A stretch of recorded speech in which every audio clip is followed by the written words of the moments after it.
ஆண்டவரும் இரட்சகருமாகிய இயேசு கிறிஸ்துவின் நாமத்தில் உங்கள் யாவருக்கும் என் அன்பின் வாழ்த்துக்கள். எனக்கு அருமையானவர்களே, ஒவ்வொரு நாளும் இந்த வாழ்வளிக்கும் வாக்குத்தத்தத்தின் வார்த்தை உங்களுடைய வாழ்க்கைக்கும் உங்களுடைய ஜீவியத்துக்கும் மிகவும் ஆசீர்வாதமாக இருந்து வருகிறது.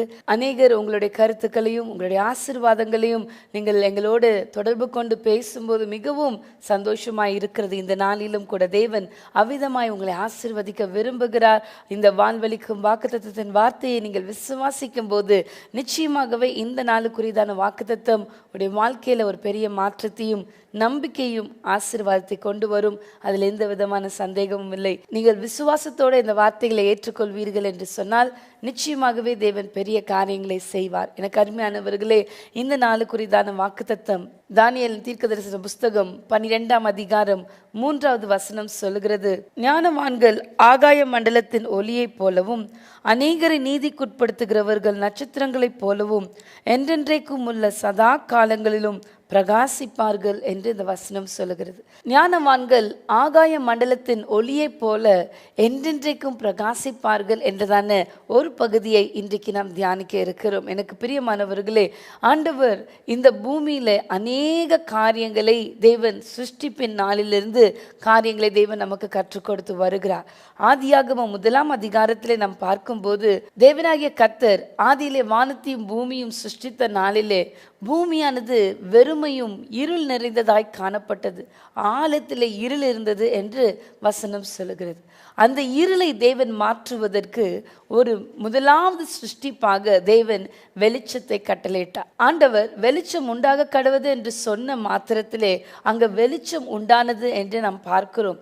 இருளையும் வெளிச்சத்தையும் தேவன் வெவ்வேறாக பிரித்தார் என்பதை தொடர்ந்து நீங்கள் வாசிக்க முடியும். அதே அதிகாரத்தின் 14வது வசனத்திலே நீங்கள் வாசிக்கும் போது அங்கே பகலை ஆளுவதற்கு ஒரு வெளிச்சத்தையும் இருளை ஆளுவதற்கு ஒரு வெளிச்சத்தையும் தேவன் கட்டளையிட்டார். அது சூரியனாக அது உருவாக்கப்பட்டது.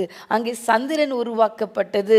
வானமண்டலம் வெறுமையாய் இருக்கிறதை பார்த்து ஆண்டவர் அங்கே நட்சத்திரங்களை உண்டாக கடவுது என்று சொல்லி அது ராம் முழுவதும் பிரகாசமாய் இருக்கத்தக்கதாய் பூமிக்கு வெளிச்சத்தை கொண்டு வரத்தக்கதாய் இந்த சிருஷ்டிப்பை தேவன் படைத்தார் என்பதை நாம் அறிந்து கொள்கிறோம். ஆதியாகமம் 1ஆம் அதிகாரம் 14வது 15வது வசனத்திலே நாம் அதை வாசிக்க முடியும். பின்பு தேவன் பகலுக்கும் இரவுக்கும் வித்தியாசம் உண்டாகத்தக்கதாக வானம் என்கிற ஆகாய விரிவிலே சுடர்களை உண்டாக கடவது, அவைகள் அடையாளங்களாகவும் காலங்களையும் நாட்களையும் வருஷங்களையும் குறிக்கத்தக்கதாகவும் இருக்க கடவது என்றார். அவைகள் பூமியின் மேல் பிரகாசிக்கும்படி வானம் என்கிற ஆகாய விரிவிலே சுடர்களாய் இருக்க கடவது என்றார். அது அப்படியே ஆயிற்று. தேவன் பகலை ஆள பெரிய சுடரும் இரவை ஆள சிறிய சுடரும் ஆகிய 2 மகத்தான சுடர்களையும் நட்சத்திரங்களையும் உண்டாக்கினார்.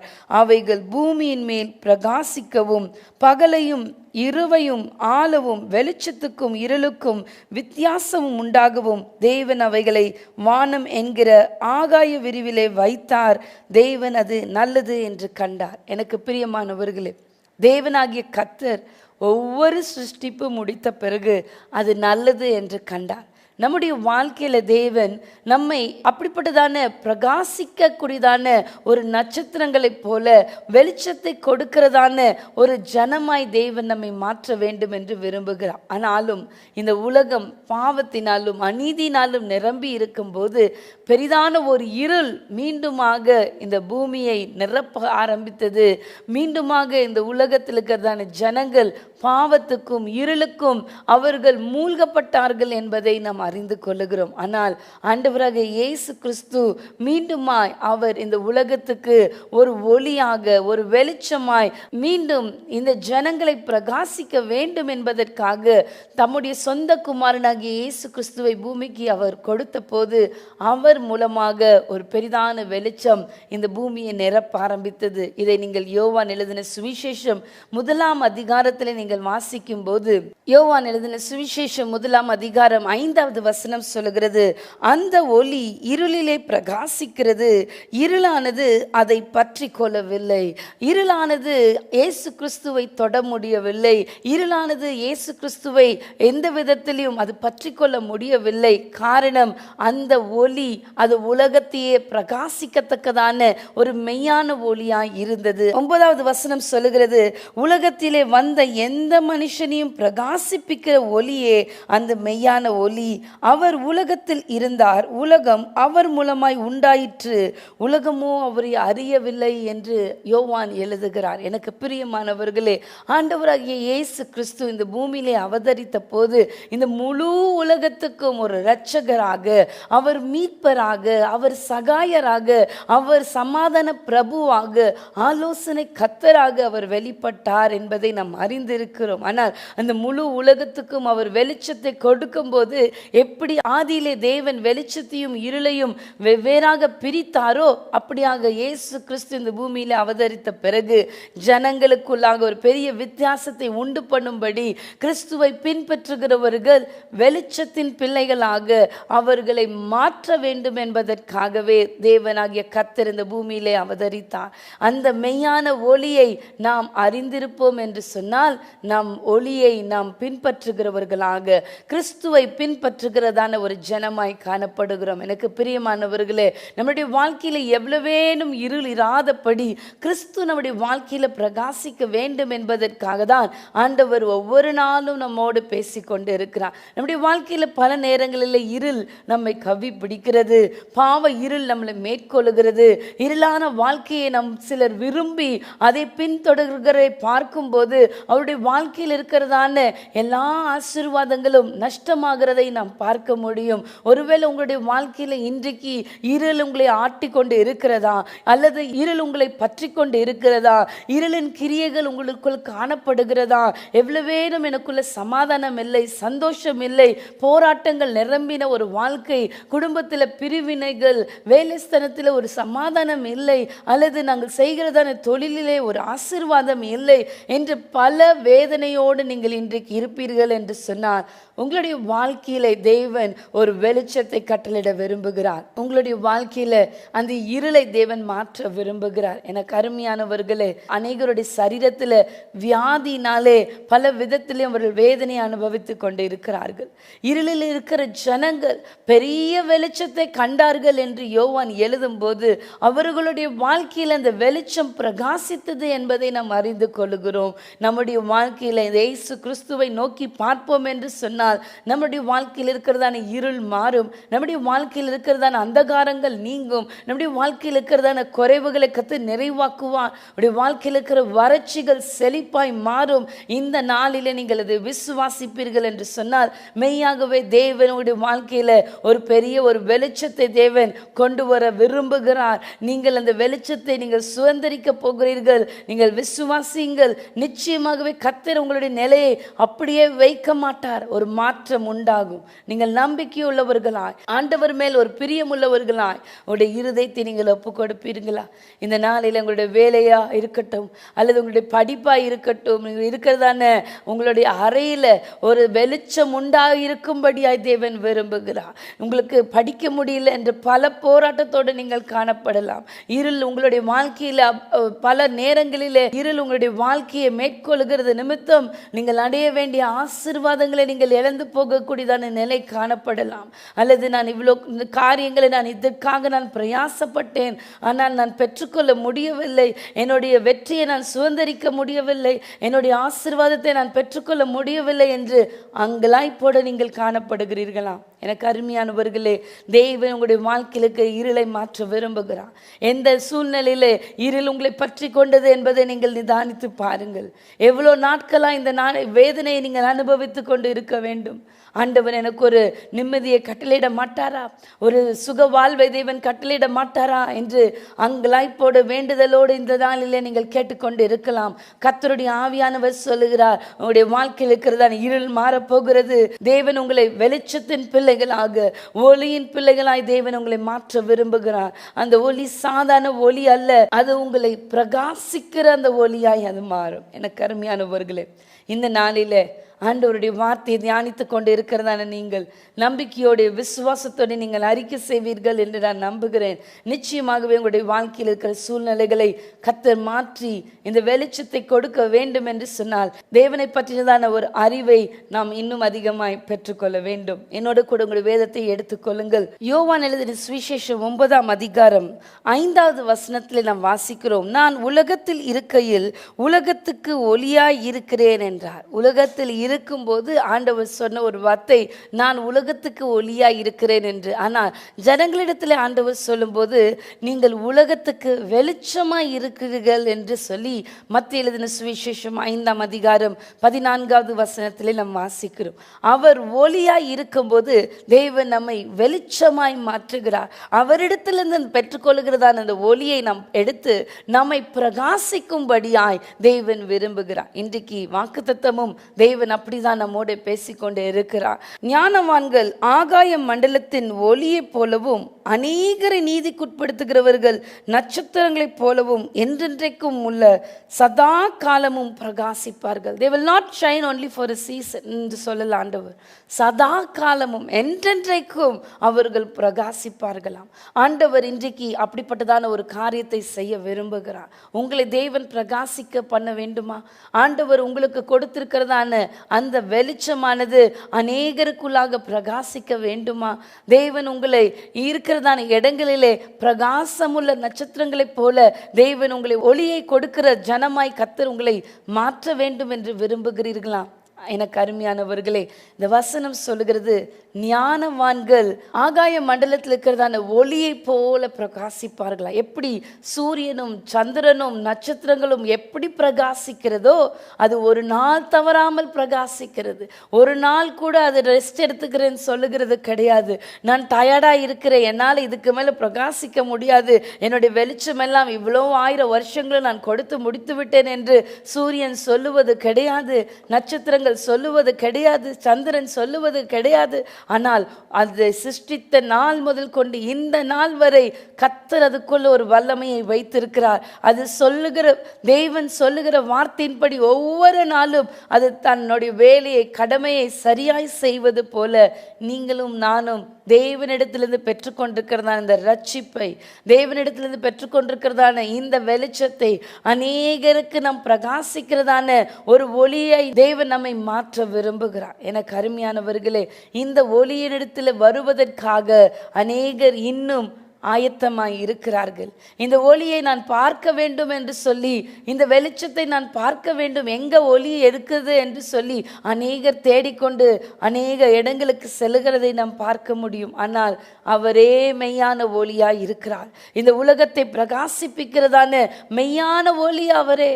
அவரிடத்துல வரும்போது நமக்குரியதான ஆசீர்வாதங்களை பெற்றுக்கொள்ளுகிறோம். எப்போ ஒரு இடத்துல ஒரு அறையில் இருள் இருக்கிறதோ, ஒரு சின்ன ஒளியை நம்ம அந்த இடத்துல எழுப்புவோம் என்று சொன்னால் இருள் தானாய் விலகி போகிறது போல நம்முடைய வாழ்க்கையில இருளாய் நிரம்பி இருக்கிறதான வாழ்க்கையில, அந்தகாரம் நிரம்பி இருக்கிறதான வாழ்க்கையில, அல்லது பாவ இருளினால, அடிக்ஷன்ஸ்னால உங்களுடைய வாழ்க்கை இருளில் இருக்கும் என்று சொன்னால், ஆண்டவராகிய இயேசு கிறிஸ்துவுக்கு உங்களுடைய வாழ்க்கையை நீங்கள் ஒப்புக் கொடுக்கும்போது உலகத்தை பிரகாசிக்கிறதான அந்த மெய்யான ஒளி உங்களுடைய வாழ்க்கைக்குள்ள வரும்போது இருளானது ஒரு நாளும் அவரை மேற்கொள்ள முடியாது. இருள் அந்த இடத்துல இருக்காது, இருள் விலகி போய்விடும். எனக்கு பிரியமானவர்களே, இந்த நாளில் ஆண்டவராகிய இயேசு கிறிஸ்துவுக்கு உங்களுடைய வாழ்க்கையில ஒரு இடத்தை கொடுங்கள். உடைய இருள் மாற வேண்டும். இருளிலே இருக்கிறதான ஜனங்கள் பெரிய வெளிச்சத்தை கண்டார்கள் என்று நாம் பார்க்கிறோமே. அந்த இயேசுவை நீங்கள் அறிந்து கொள்வீர்கள் என்று சொன்னார், இயேசு கிறிஸ்துவுக்கு உங்களுடைய வாழ்க்கையை நீங்கள் ஒப்புக் கொடுப்பீர்கள் என்று சொன்னால் நிச்சயமாகவே கர்த்தர் உங்களுடைய வாழ்க்கையை பிரகாசிப்பார். யோவான் எழுதின சுவிசேஷம் 8ஆம் அதிகாரம் 12வது வசனத்திலே நாம் வாசிக்கிறோம். மறுபடியும் இயேசு ஜனங்களை நோக்கி, நான் உலகத்துக்கு ஒளியாய் இருக்கிறேன், என்னை பின்பற்றுகிறவன் இருளிலே நடவாமல் ஜீவ ஒளியை அடைந்திருப்பான் என்றார். என்னை பின்பற்றுகிறவன் இருளிலே நடவாமல் அந்த ஜீவ ஒளியை அவன் பற்றிக்கொள்ளுகிறான், ஜீவ ஒளியை பின்பற்றுகிறான். எனக்கு பிரியமானவர்களே, நம்முடைய வாழ்க்கையை இன்றைக்கு முழுமையாக நாம் இயேசுவிடத்தில் ஒப்பு கொடுப்போம் என்று சொன்னால், இந்த ஜீவ வழி ஆகிய இந்த மெய்யான ஒளி ஆகிய இயேசு கிறிஸ்துவை உங்களுடைய சொந்த இரட்சகராய் ஏற்றுக்கொள்வீர்கள் என்று சொன்னால், இருள் உங்களுடைய வாழ்க்கையில கொஞ்ச நேரம் இருக்காது. தேவன் உங்களை வெளிச்சத்தின் பிள்ளைகளாய், ஒளியின் பிள்ளைகளாய் கர்த்தர் உங்களை மாற்றுவார். எபேசியர் 5:18 நாம் அதை வாசிக்கிறோம். நாம் வெளிச்சத்தின் பிள்ளைகளாய், ஒளியின் பிள்ளைகளாய் நாம் இருப்போம் என்று சொன்னால், இந்த உலகத்துக்கே தேவன் நம்மை வெளிச்சமாய் நம்மை மாற்றுவார். அநேகரை நீதிக்குட்படுத்துகிறவர்களாய் கர்த்தர் நம்மை மாற்றுவார். எனக்கு அருமையானவர்களே, நாம் இந்த வெளிச்சத்தை பெற்றுக்கொண்டோம், இது நம்மில் பிரகாசிக்காமல் இருக்கிறதே, நாம் இன்னும் வெளிச்சத்தை நாம் இன்னும் அநேகருக்கு கொடுக்காமல் நாம் மங்கி எரிந்து கொண்டு இருக்கிறோமே என்று ஒரு சிலருக்கு அப்படிப்பட்ட ஒரு அங்கலாய்ப்பு காணப்படலாம். எனக்கு அருமையானவர்களே, ஒருவேளை உங்களுடைய வாழ்க்கையில பெற்றுக்கொண்டிருக்கிறதான வெளிச்சம் இன்னும் பிரகாசிக்கவில்லை என்று சொன்னால், செக் யுவர் செல்ஸ். ஆண்டவருடைய சமூகத்தில் உங்களை ஆய்வு செய்து பாருங்கள். எந்த இடத்துல உங்களுடைய வெளிச்சம் பிரகாசிக்க முடியாமல் அது மறைந்து இருக்கிறது என்று நீங்கள் அறிந்து கொள்ள வேண்டும். மத்தேயு எழுதின சுவிசேஷம் 5:14 நாம் வாசிக்கிறோம். விளக்கை கொளுத்தி மரக்கால்களால் மூடி வைக்காமல் விளக்கை தண்டின் மேல் வைப்பார்கள், அப்பொழுது அது வீட்டில் உள்ள யாவருக்கும் வெளிச்சம் கொடுக்கும். இவ்விதமாய் மனுஷர் உங்கள் நற்கிரியைகளை கண்டு பரலோகத்தில் இருக்கிற உங்கள் பிதாவை மகிமைப்படுத்தும்படி உங்கள் வெளிச்சம் அவர்கள் முன்பாக பிரகாசிக்க கடவது.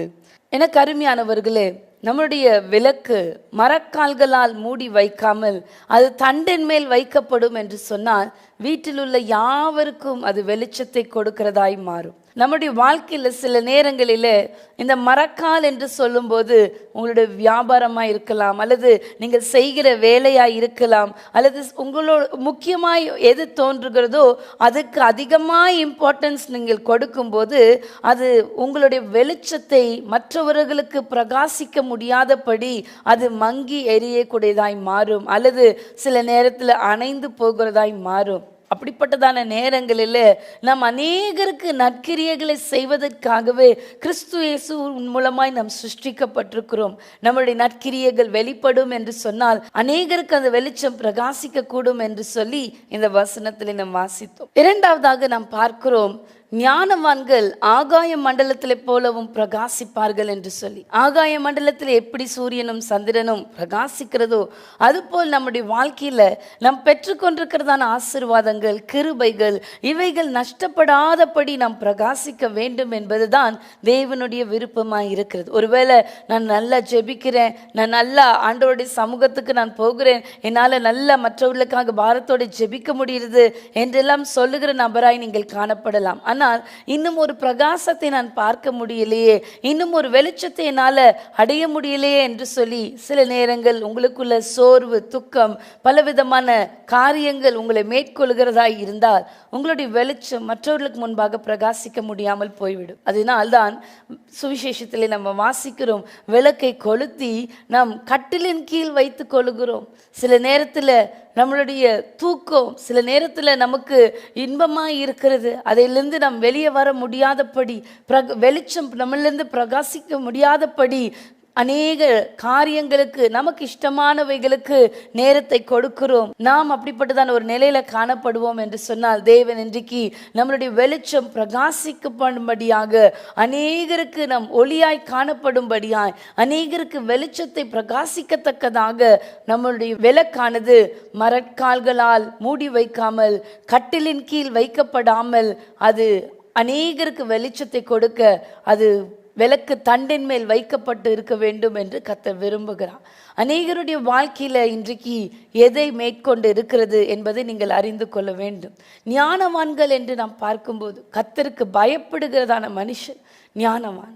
தீமை விட்டு விலகுவதே கர்த்தருக்கு பயப்படுகிற பயம் என்று நாம் பார்க்கிறோம்.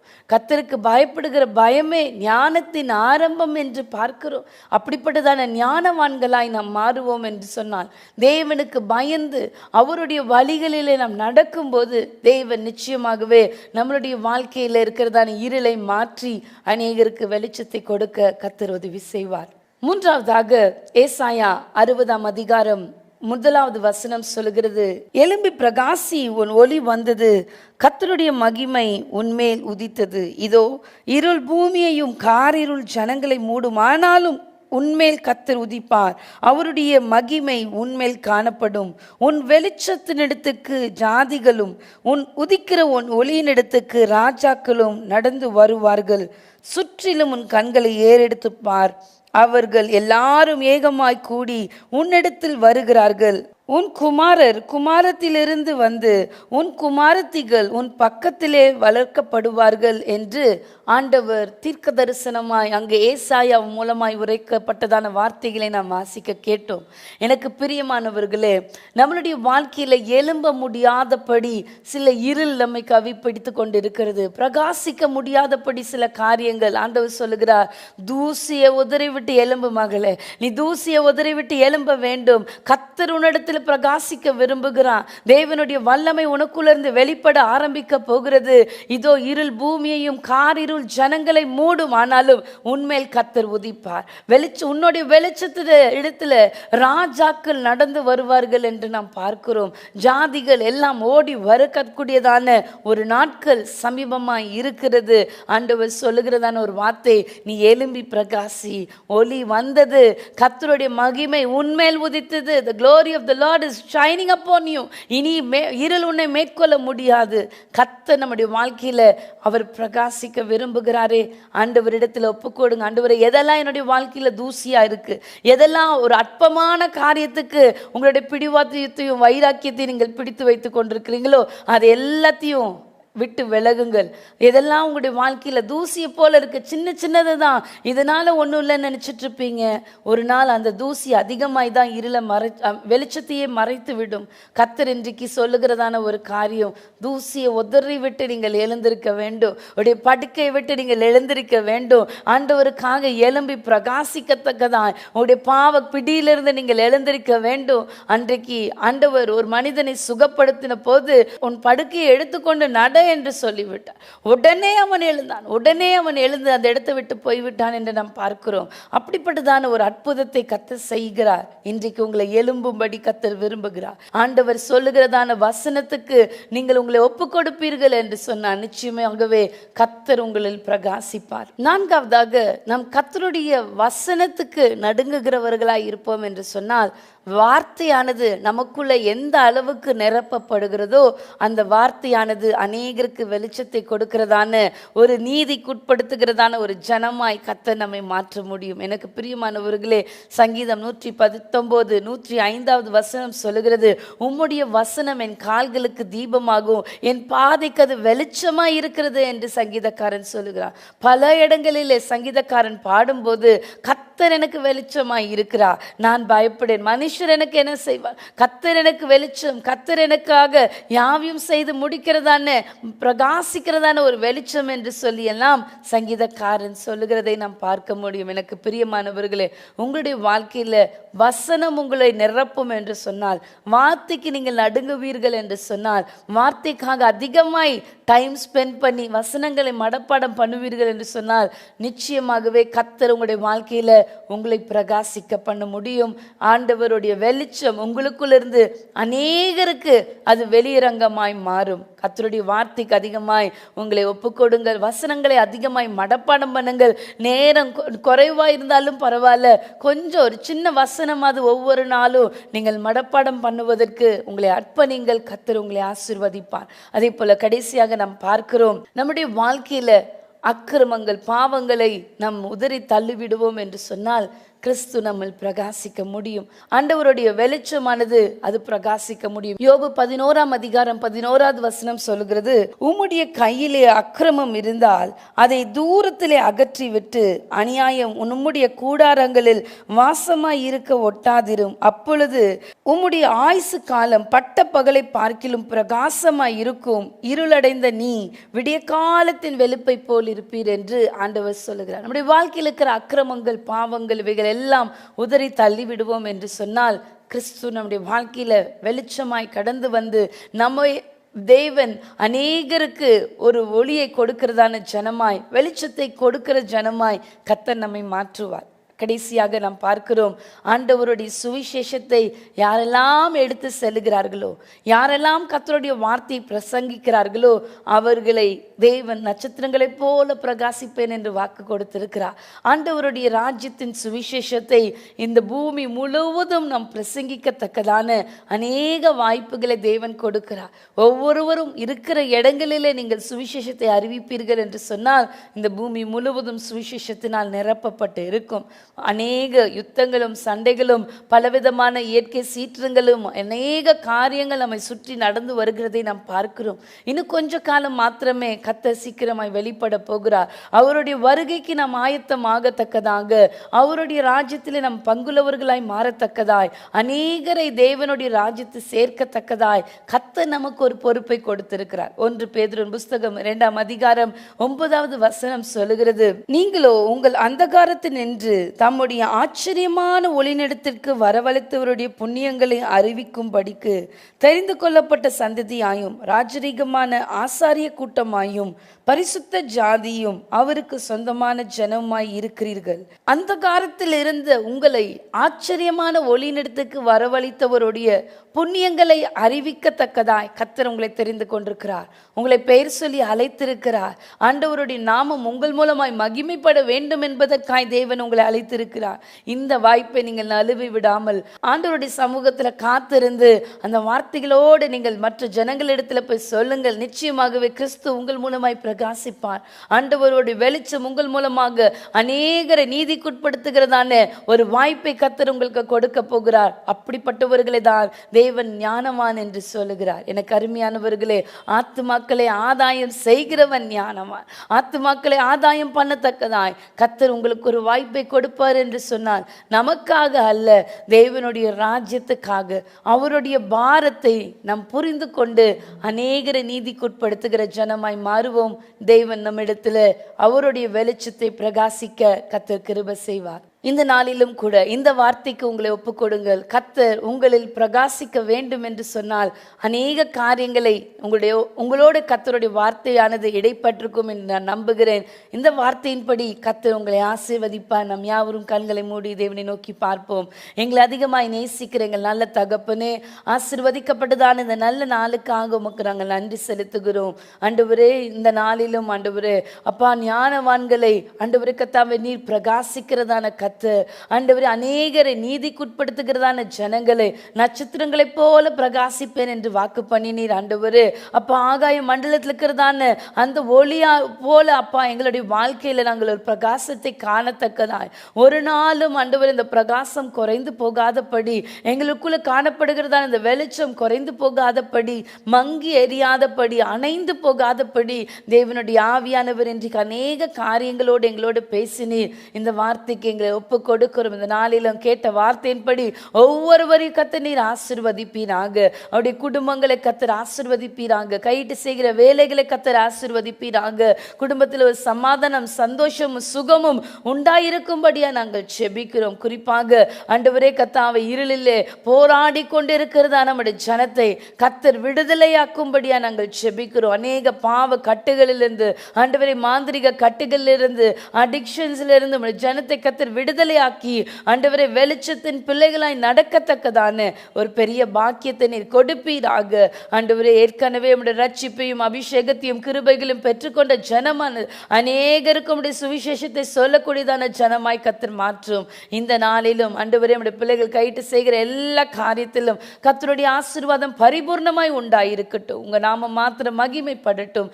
எல்லா துதிகான மகிமையும் ஒருவருக்கே செலுத்துகிறோம். இயேசுவின் மூலம் ஜெபிக்கிறோம் எங்கள் நல்ல பிதாவே. ஆமென்.